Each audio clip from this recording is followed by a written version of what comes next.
the speech about "Don't Give Up" by Jim Valvano, and he uses this quote in his speech. To me, there are three things we all should do every day. If we do these every day of our life, you're going to live a wonderful life. Number one is to laugh.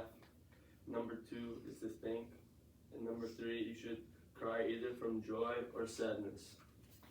Jim Valvano said this in a speech where he motivates and inspires other people. Jim Valvano's speech motivates people to get off their couch and make the most of their day, along with humor of stories from his college coaching career. It was given at the ESPYs in the Madison Square Garden in New York in front of thousands of people, famous athletes and coaches. And it was also on live television, so even more people could watch it. And it was given on March 4th in 1993. His background: his mother Angelina and father Rocco Valvano are Italian, so he comes from Italian heritage. So Jim's a very emotional and passionate, loving guy, and he says this in his speech. He was a college basketball coach for 19 years at several different college places. His first was, he was a Rutgers freshman basketball coach where he coaches freshmen. And then he's most famous for being the NC State coach because he won a national championship there, and he also was named ACC Coach of the Year. In his cancer background, he had a type of cancer that can spread to bones, and eventually he died April 28, 1993, so shortly after his speech was given.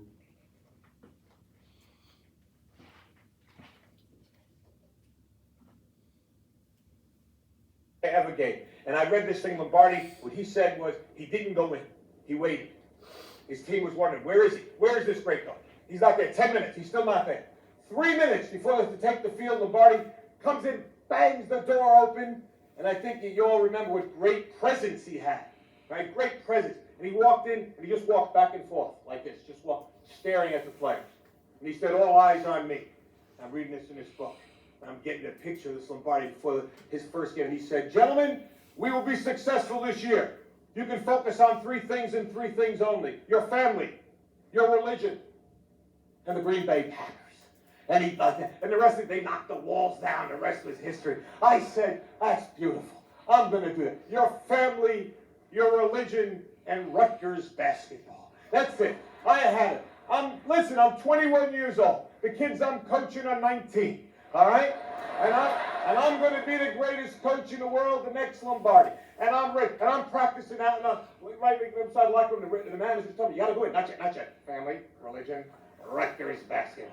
All eyes on me. I got it. And then finally he said, 3 minutes. I said, fine. True story. I go to knock the doors open, just like Lombardi. Boom! They didn't open.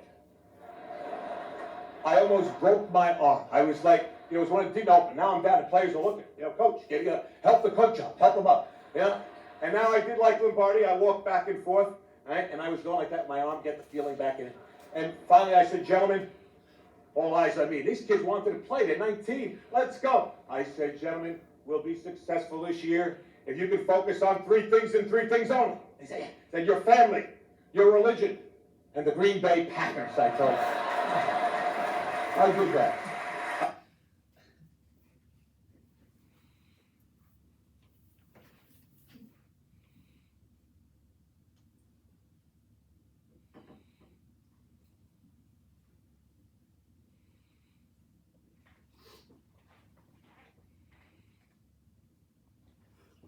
Significance then and now. He was one of the most famous college basketball coaches and one of the best at the time he was coaching in his college career. He won a national championship, as I stated before, and now that he's dying of cancer, it just makes it even more significance of his speech.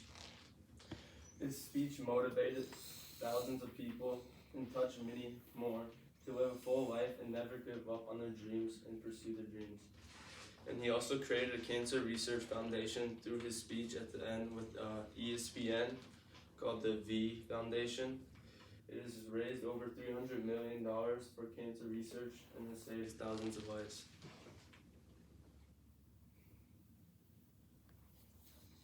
In his speech, he uses multiple rhetorical devices, and these are some examples. is hyperbole he uses. And the rest of them, they knock the walls down, and the rest was history. He used this in his, when he's talking about the Vince Lombardi speech, and the players knocked the walls to add more expression to it. And then he used the illusion. Ralph Waldo Emerson said, "Nothing great can be accomplished without enthusiasm to keep your dreams alive in spite of problems." He alludes this to what Emerson said, to never give up on your dreams, and adds more passion to this. And he also used an anaphora in his speech at the end to add one final remark on how he was going to live his final minutes of his life, and how everyone should. "Cancer can take away all my physical abilities, and it cannot touch my mind, it cannot touch my heart, and it cannot touch my soul." He uses ethos, pathos, and logos in his speech. The logos: "I'll stand here and tell you that 1 in every 4 people will be afflicted with this disease, and we cannot continue to put it in the background." He uses this in his speech to show that he did his homework, and before he did it, he knows what he's talking about. Ethos: "I rode on the plane up today with Mike Yurskepsky, my good friend, a wonderful coach. What people don't realize, he's a 10 times better person than he is a coach, and that we know he's a great coach." He uses his personal experience with cancer and his personal experiences with people to show his credibility while giving a speech.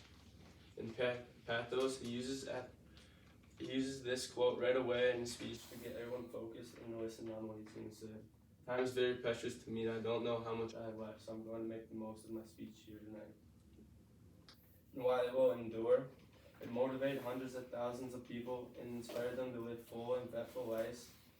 And then lastly, his cancer research has gone on and still going, and still will be donating money for research on the cancer. And I'll end you with a quote from his speech. As we soon graduate, where you started, where you are, and where you're going to be. Thanks for listening.